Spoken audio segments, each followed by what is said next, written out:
Hi everyone, I'm Michelle and this is Front Up. I'd like to introduce to you today Susan Millward. She is visiting us here, her first time on Nantucket. Welcome, Susan. Thank you.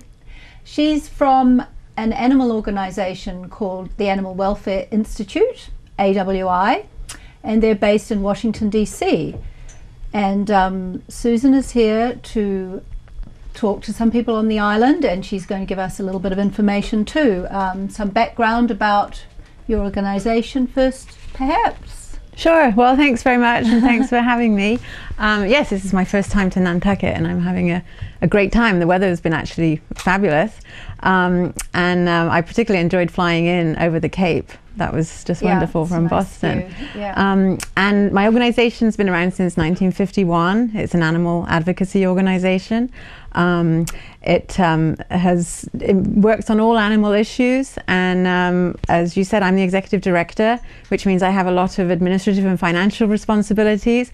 But my passion really is marine mammals and our marine animal programs, and that's what's brought me here to Nantucket. Your organisation must have some areas of focus in particular, and marine mammals, as you mentioned, is one of them. Right, right. It was actually established primarily to work on animals that are kept in laboratories.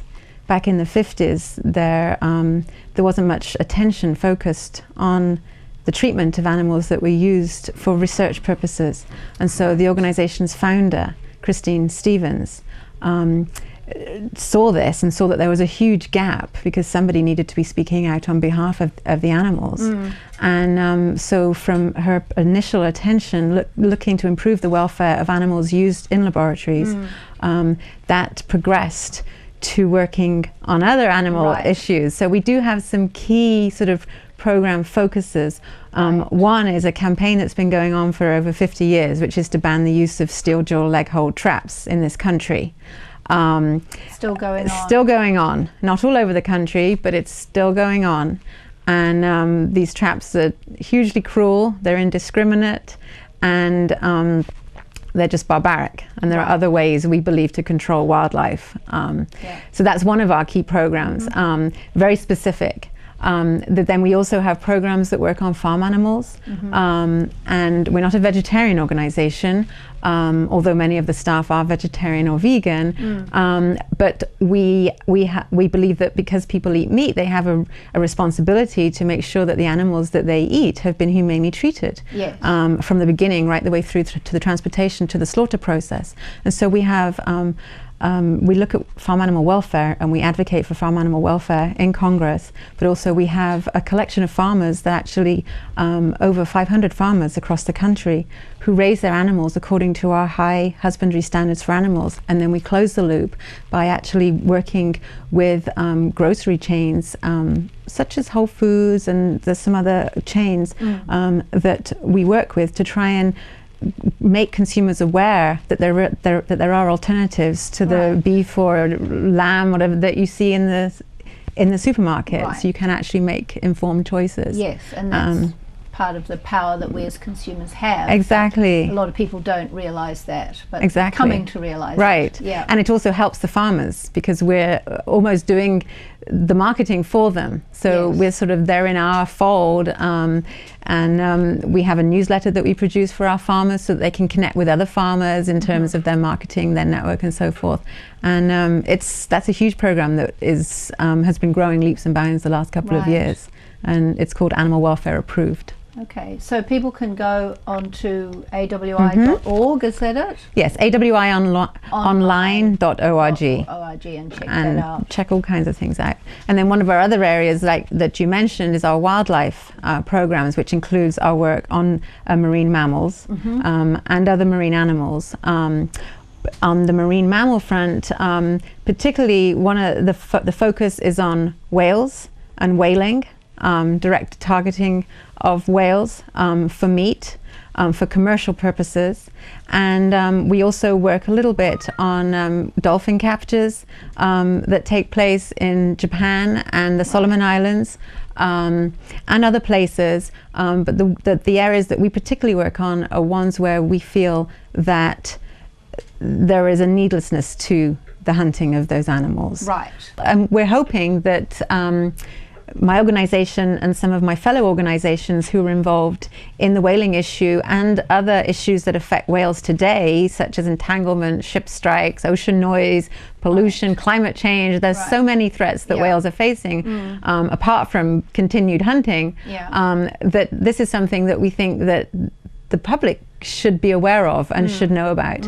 And obviously the Nantucket Historical Association has a perfect vehicle to make that happen, and if we can help, then that's really what I'm hoping that we can achieve from starting this relationship and building on it. So now you were mentioning that there's an area of animal welfare that your organization has been working on for 50 years. So where do you see animal welfare as such being today and into the future? I mean, how are people continuing to react to taking care of animals, that kind of thing? Is that something that you feel we're making good progress on, or it's always problematic? Generally, yes. I mean, in 50 years, there wasn't an Animal Welfare Act 50 years ago.